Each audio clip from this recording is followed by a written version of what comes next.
যত আরাম তত বেশি ব্যারাম, যত বেশি ব্যস্ততা তত বেশি সুস্থতা।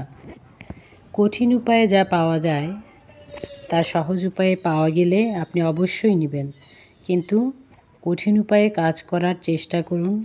কঠিন উপায়ে কাজ করলে আপনার সামনে অনেকগুলো রাস্তা তৈরি হয়ে যাবে।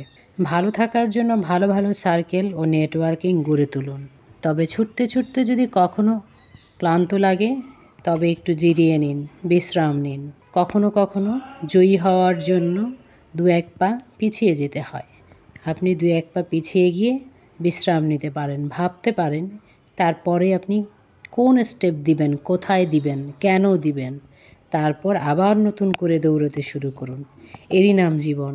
থেমে গেলে তো জীবনই থেমে যাবে। হ্যালো এভরিওয়ান, আসসালামু আলাইকুম। কেমন আছেন সবাই? কাছে এবং দূরে, দেশে এবং বিদেশে যে যেখান থেকে দেখছেন সকলকে জানাই অনেক অনেক শুভেচ্ছা ও ভালোবাসা। আমাদের গল্পগাথা থেকে আমি রুবা আপনাদেরকে ওয়েলকাম করছি আজকের ছোট্ট একটা ব্লগে। আশা করছি অলরেডি লাইক দিয়ে দিয়েছেন। যদি ভুলে গিয়ে থাকেন তাহলে একটা লাইক দিয়ে কন্টিনিউ করুন আমার সঙ্গে। আপনি যদি আজকে আমার সঙ্গে প্রথম হয়ে থাকেন তাহলে বলবো লাইক দিয়ে সাবস্ক্রাইব করে বেল বাটনটি অন করে রাখুন। বেল বাটন অন করে রাখলে আমি যখনই ভিডিও আপলোড করব আপনার কাছে নোটিফিকেশন চলে যাবে। আপনি আপনার পছন্দ মতো সময়ে ব্লগটি দেখে নিতে পারবেন।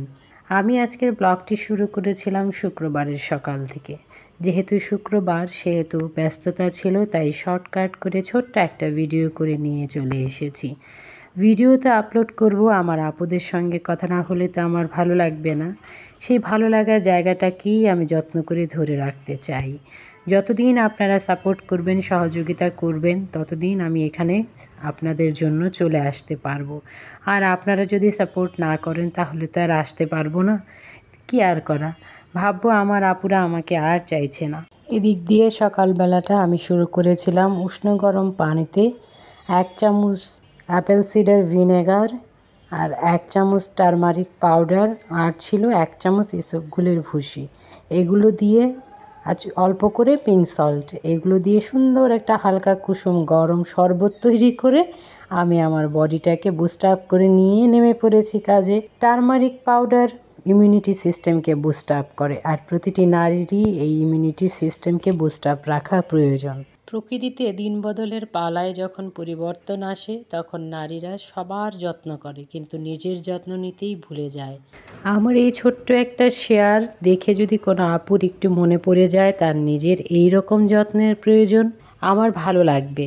সেজন্যই শেয়ার করা, নয়তো বা এইসব ছোটোখাটো জিনিস সবাই জানে। গল্প করতে করতে আমি তো অনেক কাজ সেরে নিয়েছি, চলে এসেছি এবার ফাইনাল রান্নাতে। মুরগিগুলোকে আমি আগেই একটু লাল করে ভেজে সরিয়ে নিয়েছি। তারপর পেঁয়াজ এবং আস্ত গরম মশলাগুলো একসঙ্গে ভাজতে তেলের উপর ছেড়ে দিয়েছি। ওটা যখন ভাজা হয়ে গিয়েছে তখন তার মাঝে আমি আমার তৈরি করা রোস্টের মশলা, টক দই, আমাদের টেস্ট অনুযায়ী আমি আদা রসুন বাটা, কাঁচামরিচ, বাদাম একসঙ্গে পেস্ট করে নিয়ে সেইগুলো দিয়েও কিছুটা ভেজে নিয়েছিলাম। তারপর সেখানে দুধ দিয়ে গ্রেভি তৈরি করে নিয়েছি। অফ ক্যামেরায় আমি মশলা কষানোর সময় টমেটো সস আর চিনি অ্যাড করে নিয়েছিলাম। এই তো শেষের দিকে সব যখন তেলে ঝোলে মেখে যখন একদম পরিপক্ক হয়ে গিয়েছে তখন তার মাঝে মুরগিগুলো দিয়ে আবার আরেকটু গরম পানি দিয়ে আমি আমার শেষ কাজটা সেরে নিচ্ছি। মুরগিতে ঝোল দিয়ে ঢেকে দিয়েছিলাম। যখন আমাদের পছন্দ মতো হয়ে আসছে তখন আমি তার উপরে আবার একটু কেওড়ার জল, বেরেস্তা করা পেঁয়াজ আর ভাজা কিশমিশ দিয়ে ঢেকে দিয়েছিলাম। এখন এটা স্ট্যান্ড বাই এভাবেই থাকবে। এখানে ভাজা কিছু আস্ত মশলাও তুলে রেখেছিলাম, সেগুলোও দিয়ে দিলাম, দিয়ে ঢেকে দিচ্ছি। রান্না প্রায় শেষ। আমি যখন সার্ভ করব তখন তার মাঝখানে আবার আমি একটু ঘি দিয়ে দিব, তাহলে ফ্লেভারটা ভালো থাকবে। আমি এভাবেই করি, এতে ঘিও কম লাগে। পাশে আবার ওটাকে নামিয়ে রেখে আমি একটু সবজি করে নিচ্ছি। এই সবজিটা শুধু একটা লাউয়ের সবজি। লাউটাকে একটু হলুদ দিয়ে সিদ্ধ করে নিয়েছিলাম, নিয়ে অল্প স্বল্পই ছিল, সেটার মধ্যে পেঁয়াজ এবং কাঁচামরিচ দিয়ে একটু ভেজে নিচ্ছি। আর ভাজা শেষ হয়ে গেলে দিয়ে দিয়েছিলাম জিরের ফাঁকি। দারুণ হয়েছিল কিন্তু সবজিটা। সব কিছু শেষ করে গুছিয়ে নিয়ে চলে এসেছি টেবিলে। আমাকে ছোট্ট ছোট্ট কমেন্টস করে, বড় বড় কমেন্টস করে, ভালোবেসে প্রশংসা করে যে আপু ভাইয়ারা প্রতিনিয়ত আমাকে উৎসাহ দিয়ে যাচ্ছেন, সেই সকল আপু ভাইয়াদের কাছে আমি কৃতজ্ঞতা প্রকাশ করব না। আমি তাদের জন্য অলওয়েজ দোয়া করি। আপনারা ভালো থাকুন, সুস্থ থাকুন এবং সফলতার পথে হাঁটতে থাকুন।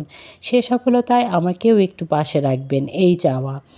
আপনাদের জন্য রইল অসংখ্য দোয়া ও ভালোবাসা। এতক্ষণ দেখানো কোনো অংশ যদি আপনার ভালো লেগে যায়, ছোট্ট একটা কমেন্টস করে জানিয়ে দিবেন। একটা লাইক দিয়ে সাবস্ক্রাইব করে ফ্যামিলি এবং ফ্রেন্ডসকে দেখার জন্য শেয়ার করে দিতে পারেন।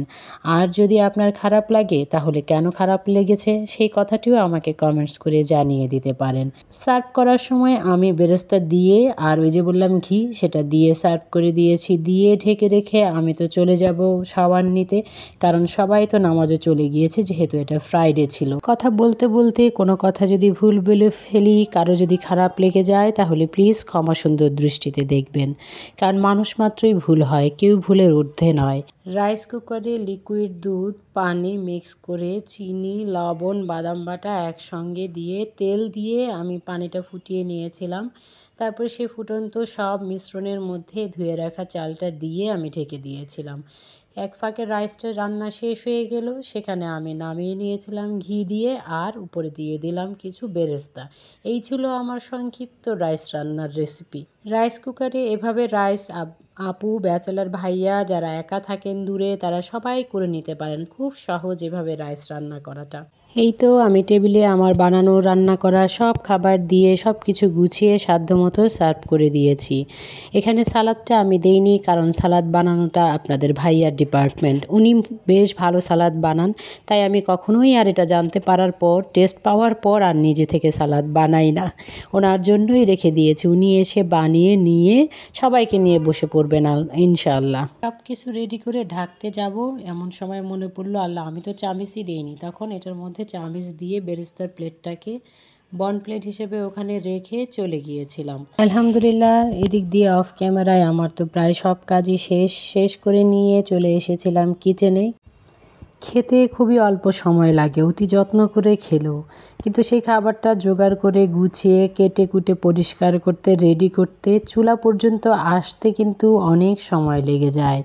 তারপর আবার রান্নার পর সেই জিনিসপত্রগুলো ক্লিন করে জায়গা মতো আবার লোড করতে অনেকটাই সময় চলে যায়। আসলে রান্না করা বা খাওয়াটা যত সহজ, তার আনুষঙ্গিক আগে পরের কাজগুলো কিন্তু ঠিক ততটাই কঠিন। তারপরেও কিন্তু আমরা খেতে ভালোবাসি, আর যেহেতু ভালোবাসি তাই ভালোবেসে ভালোবাসার মানুষদের জন্য রান্না করতেও ভালো লাগে। এদিক দিয়ে আমি এসে কিচেনে এই চুলাটাকে পরিষ্কার করে নিচ্ছি, কারণ এটা একটু ঠান্ডা হয়ে গিয়েছে অলরেডি। ঠান্ডা হওয়ার পর এটাকে আমি একটু সাবান পানি নরম কাপড় দিয়ে মুছে নিয়েছিলাম অফ ক্যামেরায়, তারপর টিস্যু দিয়ে সেটাকে মুছে নিচ্ছি, কারণ আমার কাছে টিস্যু ইউজ করতেই সুবিধাজনক মনে হয়। টিস্যু দিয়ে মুছে নিলে ইলেকট্রনিক্সের জিনিস তাড়াতাড়ি পানিটা শুষে নেয়। আশা করছি এতক্ষণ আমার সঙ্গেই ছিলেন। 8 মিনিটের একটি ভিডিও ধৈর্য ধরে আপনার মূল্যবান সময় থেকে আমাকে সময় দেওয়ার জন্য অসংখ্য ধন্যবাদ। ভালো থাকবেন, সুস্থ থাকবেন, আমাকে দোয়াতে রাখবেন। আসসালামু আলাইকুম, আল্লাহ হাফেজ।